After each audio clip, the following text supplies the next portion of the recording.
Croire ne nous rend pas parfaits. Shalom bien-aimés dans le Seigneur. Notre méditation du jour s'intitule « Croire ne nous rend pas parfaits ».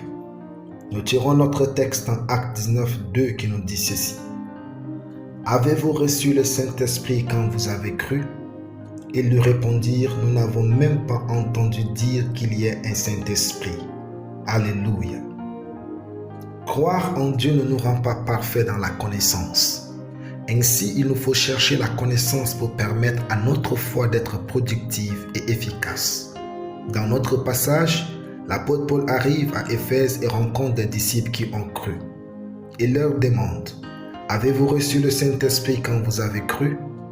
Ils lui répondirent « Nous n'avons même pas entendu dire qu'il y a un Saint-Esprit. » Le fait qu'ils aient cru ne signifiait pas qu'ils étaient remplis de la connaissance. Pourtant, recevoir le Saint-Esprit est une expérience juste et distincte d'être sauvé. C'est la chose à vivre avec Dieu dès qu'on devient chrétien. Mais ces chrétiens ne le savaient pas.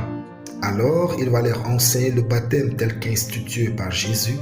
Et lorsque Paul leur eut imposé les mains, le Saint-Esprit vint sur eux et ils parlaient en langue et prophétisaient. Avec Dieu, notre vie dépend de ce que nous savons de sa parole.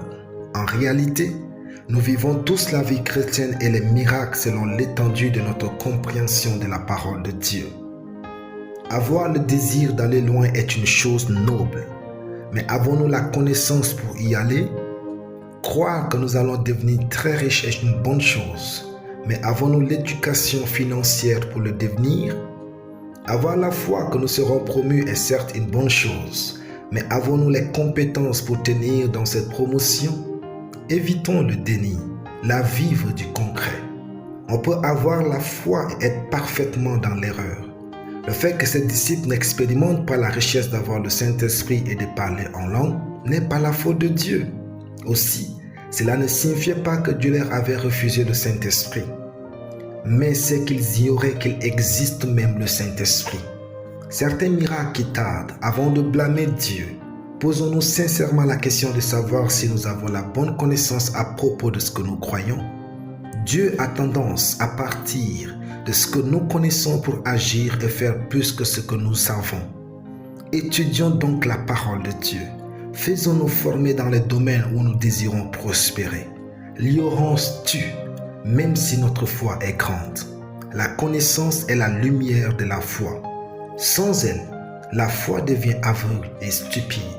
Alléluia. Prions.